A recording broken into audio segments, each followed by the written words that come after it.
Sur les entretiens de recrutement, il y a une démarche qui est similaire à celle du CV, qui est de se dire l'entretien est un moyen, qui sert quel objectif. Bien souvent, on a l'impression que passer un entretien de recrutement, ça a pour objectif d'être recruté. De dire, ben voilà, un contrat de travail, vous êtes recruté. Eh bien, pas toujours.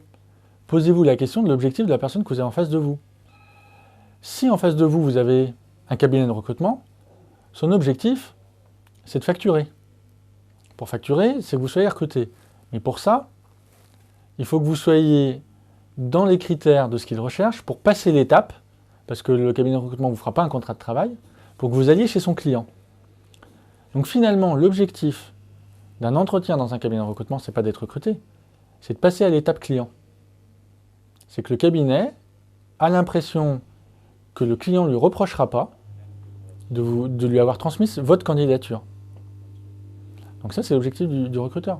L'objectif du RH est un peu similaire à celui du cabinet de recrutement, qui est de valider votre profil pour qu'il soit ensuite vu par un opérationnel. Le RH, lui, ne cherche pas à facturer, comme le cabinet de recrutement. En revanche, il cherche à faire en sorte qu'on ne puisse pas lui reprocher de ne pas avoir fait son métier. Et donc pour ça, il doit tenir des statistiques du nombre de candidats qu'il rencontre, du nombre de candidats qu'il envoie aux opérationnels. Ensuite, le RH, qu'est-ce qu'il va valider?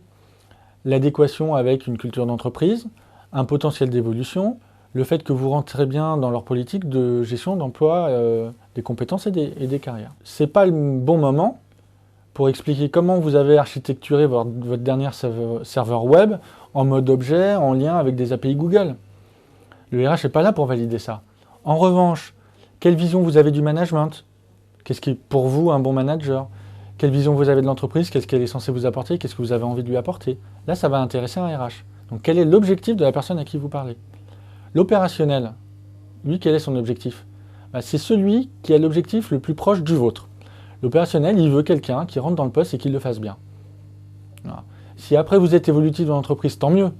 Mais là, il a un besoin très concret et finalement, il a le besoin le plus proche du vôtre, qui est de rentrer dans un poste et de vous plaire dans ce poste-là. Et donc là, vous pouvez aborder des points techniques très précis, une façon de voir votre métier. Si vous êtes anti ou pro Microsoft, c'est un moment où vous pouvez le dire, alors qu'avec un RH, il pourra peut-être se dire que vous êtes un intégriste de l'informatique. Voilà. Quel est l'objectif de la personne que j'ai en face de moi? Si jamais vous l'identifiez, vous saurez quel entretien passer. Encore une fois, comme le CV, il ne s'agit pas de mentir. Il s'agit de présenter la bonne facette. Est-ce qu'on est en train de présenter le candidat dans l'entreprise, sa vie, son avenir, ou est-ce qu'on est en train de présenter le candidat dans le poste, sa technicité, son autonomie, sa capacité à résoudre des problèmes? Et n'oubliez jamais qu'il y a un quatrième acteur, on a vu les cabinets, les RH, les opérationnels, c'est vous. Vous êtes en recherche d'adéquation. Vous n'êtes pas en train de passer un casting. Il n'y a pas quelqu'un qui va vous dire si oui ou non vous avez réussi votre casting. Vous devez, vous aussi, avoir un objectif. Et cet objectif-là, ce n'est pas d'être recruté. Cet objectif-là, c'est d'être bien sûr de valider qu'il y a une adéquation entre ce que vous avez envie de faire et l'entreprise. Pourquoi je vous dis ça? Ça paraît évident, mais en fait, ça ne l'est pas. Pourquoi je vous dis ça? Parce que dans l'entretien, trop souvent, le candidat essaye d'être recruté. Et donc, il se montre sous son meilleur jour, il essaye de comprendre ce qu'on attend de lui et il dit ce qu'on attend de lui. Mais là, c'est le meilleur moyen de passer à côté de votre entretien, et là je parle bien de votre entretien, et de ne pas recueillir les informations dont vous avez besoin pour savoir si oui ou non c'est la bonne entreprise pour vous. Et là c'est très important d'être en recherche d'adéquation. Ce qui, par exemple, vous permet de démarrer l'entretien en posant des questions. Trop souvent, on voit des candidats qui arrivent, qui s'assiedent à la table et puis qui attendent l'interrogatoire. Non. Si jamais un chargé de recherche ou une assistante de direction a pris rendez-vous avec vous en disant voilà, j'ai cru comprendre que vous étiez directeur commercial, on a un poste de cette nature-là, rencontrons-nous. Et vous posez la question, mais quelle est la zone géographique? Et qu'elle dit, j'ai cru comprendre que c'était l'Europe du Sud. Vous arrivez en entretien. Quand le recruteur vous dit, vous avez trouvé sans problème, vous pouvez très bien commencer l'entretien en disant, oui, votre assistante m'avait bien expliqué sur le plan d'accès.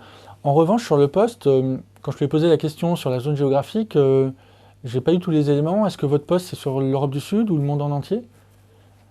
vous pouvez très bien démarrer l'entretien par poser vous-même une question.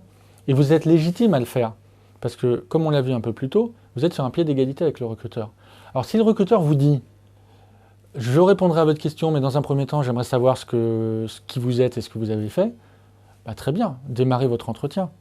Encore une fois, c'est une entente cordiale. Donc, il n'y a pas de lutte de pouvoir côté recruteur, il ne doit pas y en avoir de votre côté. Vous ne devez pas imposer votre question. Mais il faut savoir en profiter. Tous les moments qui vous permettent d'être en recherche d'une information qui est pertinente pour votre évaluation, parce que vous aussi vous êtes en train d'évaluer l'entreprise, eh ben, utilisez-le.